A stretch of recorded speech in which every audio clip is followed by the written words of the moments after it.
Hello and welcome back, wonderful people, to another episode of the Chris McPherson Show Daily Dose, and it's time to talk some cricket.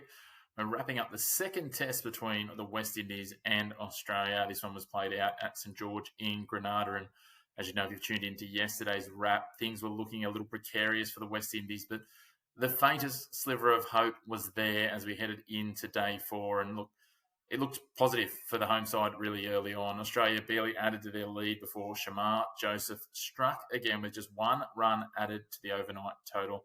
The Aussies' arch nemesis Quick managed to invoke a feathered outside edge from Australia's captain Pat Cummins, which was casually taken by Shy Hope behind the stumps. And that glimpse and glimmer was there for the West Indies and the home crowd in Grenada. Mitchell Starc came to the crease and look, he tried to play with some aggression. Before at 234, the West Indies appealed for an LBW decision against Alex Carey. It was turned down initially by umpire Adrian Holdstock. Upon review, the West Indies were in celebration mode as their hopes continued to beat. Australia's last recognised batsman headed to the shed to dismiss for 30 from 35 deliveries and leaving just one wicket to come for the visitors. Australia couldn't add much more, extending their lead to 276 at the fall of the final wicket, with Josh Hazlewood clean bowled by a full delivery from Alzari Joseph, and Australia were all out for 243. Steve Smith, the best of the batters, that well-made 71. Cameron Green was the next best at 52, his ninth greater than 50 score in his Test career. Unsurprisingly, Shamar Joseph, was the leading wicket taker for the West Indies in the second innings. He took 4 for 66, while Justin Greaves, Jaden Seals, and Alzari Joseph all contributed, taking 2 wickets each. That made Alzari Joseph the leading wicket taker for all West Indies bowlers in the match, with 6 wickets across the 2 innings. It meant the West Indies batting lineup knew, despite the chase being a traditionally modest 276, it significantly outstripped their series best of 253 and was even further above their series average thus far of just under 200, about 195. So a lot of work to do. The pitch was starting to play some tricks. We could see some two-pace and some varied bounce starting to happen, and it's something we've seen on both of the pitches so far here in the West Indies on this tour for the Frank Worrell Trophy. And they would have known it would need at least 2, if not more, of their batting lineup, their traditional batsmen, down to Shy Hope to stand tall, to have any, if even the faintest hope of chasing down this total of 276. And to be honest, coming into the innings, you held very little hope for the West Indies. The crowd might have had some unplaced optimism, but it was looking a little concerning for the home side. And look, things got off to an horrific start for them. John Campbell was given an LBW to Josh Hazlewood on just the 8th ball of the innings with no runs on the board for the West Indies. The West Indies did try their luck on a review, but the ball was shown to be hitting the top of the stumps, and Campbell was on his way, and the West Indies 1 for none. Not the start they were looking for, and just piling more pressure on the remaining batters.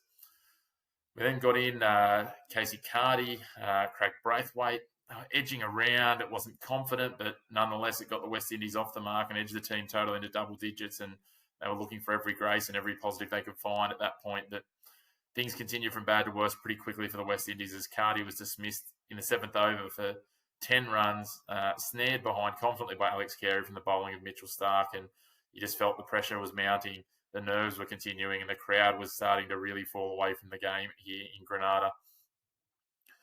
Brandon King came to the crease, and he looked like he might pick up from where he was in the first innings of that first half century of his career. 3 early drives for 4 through the covers and the offside, so him raced to 12 runs off 9 deliveries, and you thought, is this the pulse? There's a few moments of this in the innings where we just started to think there might be something coming back, before all of a sudden at the other end, Bo Webster induced an outside edge from opener Craig Braithwaite, and that had the West Indies reeling 3 for 29, still needing almost 250 in what was moving rapidly from an improbable task to an impossible one for the faltering hosts batting lineup.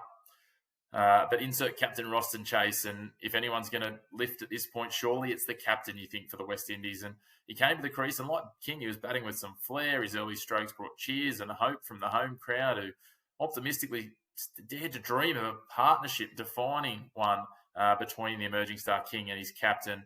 However, the dream again, short-lived, Australia crashing the partnership party with a wicked delivery crashing through the defences of Brandon King, humbling them to 4 for 33 at lunch, and still needing 243 runs for victory with just 6 wickets in hand. And it was ominous. It didn't look good. It looked like the Frank Worrell Trophy was going to be retained by Australia for a 14th consecutive series, and they certainly had the upper hand and the wind at their back, proverbially in this case. And look, after the break, the wicketkeeper Shy Hope straight to the crease, and he batted the way he knows how. Intent and aggression, wielding that blade, and things appeared to be starting to right the ship as they managed to be the first West Indies pair, Hope and Chase, to surpass a meagre milestone, you might think, but a 20-run partnership.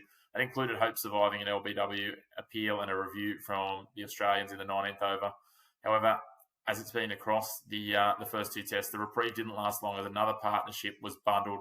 Hope getting a little bit too aggressive, skying a ball that popped up a little from the pitch. It was a little awkward in terms of the bounce, but tried to hit across the ball. We saw success as players went down the ground and through the covers, but he tried to hit across the ball and really just pummel this to the leg side. And as it popped up from that varied pace and bounce, it was dutifully collected, caught and bowled from a high ball by Josh Hazlewood, and that left the West Indies 5 down and still needing 205 runs for victory. And those faint hopes were looking slimmer, and almost non-existent at this point. But look, the size of the challenge certainly didn't deter the West Indies batters and their aggression. Ross and Chase tried to maintain his strike rate and stroke making, including lofting Mitchell Starc down the ground for 6. But Starc, a couple of balls later, had the last laugh, wrapping him on the front pad. It looked a little bit high, but was shown on review to be clipping the top of his leg stump, and it clawed back an umpire's call into the Aussies' favour. And heaped some hurt on the West Indies batting lineup that was running out of batting and running out of options, still needing 190 runs with just 4 wickets to come. Alzarri Joseph and Shamar Joseph took their turns at the crease, playing in their usual swashbuckling manners. Alzarri hit Nathan Lyon for consecutive sixes off his first 2 balls, showing some real intent and clearly demonstrating he wasn't hanging around. And if he was going to get there, he's going to get there quickly. In terms of the total, it looked unlikely, and it didn't help that Justin Greaves fell amongst this for just 2 of 22 deliveries, caught LBW by Starc, and then not long after, Nathan Lyon claimed the big hitting Josephs for 13 and 23 respectively. Alzarri fell first, caught in the deep by Cameron Green, before Shamar Joseph, after bombing 3 sixes through his innings, tried to hit one too many out of the park, got the toe end of the bat and got caught just inside the boundary by Bo Webster. Didn't need a lot more of it, but it left the hosts on their knees at 9 for 131. Still needing 145, it would have been a miracle of all miracles from Anderson Phillip and Jaden Searles. They tried for some last line resistance, but despite some fight and some intent, they could only put on 12 before Searles did sky one to the short square leg space, which Nathan Lyon scurried across, took the court and bowled, and wrapped up an unassailable lead in the Frank Worrell Trophy Series. As I said, it makes it a 14th consecutive series win that they've held onto the trophy for the Aussies. So again, congratulations to the Aussie lineup. Not necessarily the most convincing of performances, but it was more than enough to get this one done. And again, the West Indies, there's some huge questions over their batting lineup. Just 1.5 centuries so far across 2 tests. And look, these pitchers are certainly doing plenty, especially as they age. And we saw on day 3 and day 4 of the tests so far. As soon as we get past those opening couple of days, it gets more and more treacherous to bat on these decks. And the West Indies showed that even more than the Aussies, and sometimes the favour of the toss can be helpful. It's going to be interesting to see what we get dished up in Kingston, Jamaica. As I touched on yesterday, pink ball test starting on Saturday. It's going to be, there's going to be some questions asked, I think, at both batting lineups with the pace bowling lineups that both teams have. Bowlers definitely the shining light from these series so far.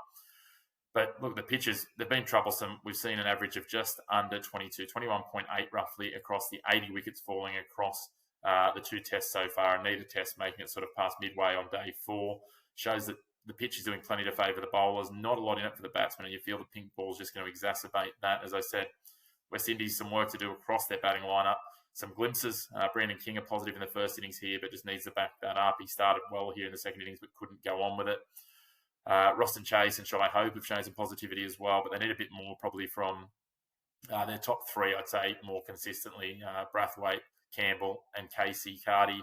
And I'd like to see some more from them. Brathwaite we know can bat, but just hasn't been showing the best of it lately, and they really need to step up their game to put them into these contests. The Aussies, likewise, their openers, I need to see some more from them. Cameron Green, we saw a gritty 50 here. That's a positive. Again, need to see that again for sort of level of performance, getting some starts, and the Aussies need to go on with them. But Usman Khawaja and Sam Constant are firmly in the crosshairs, I think, as we head into the 3rd test and need to find something there. But we will be back with more coverage when we get to the 3rd test from Saturday onwards. Look forward to talking about it then. Make sure to stay tuned for our Wimbledon Daily Doses in the meantime. And, of course, on Thursday, our weekly episode covering off your whole sporting landscape, the black and white opinions on it. No greys will be there for you. But until you next tune into our Daily Doses, thanks for tuning in, wonderful people. And we look forward to talking to you soon about all of your sports.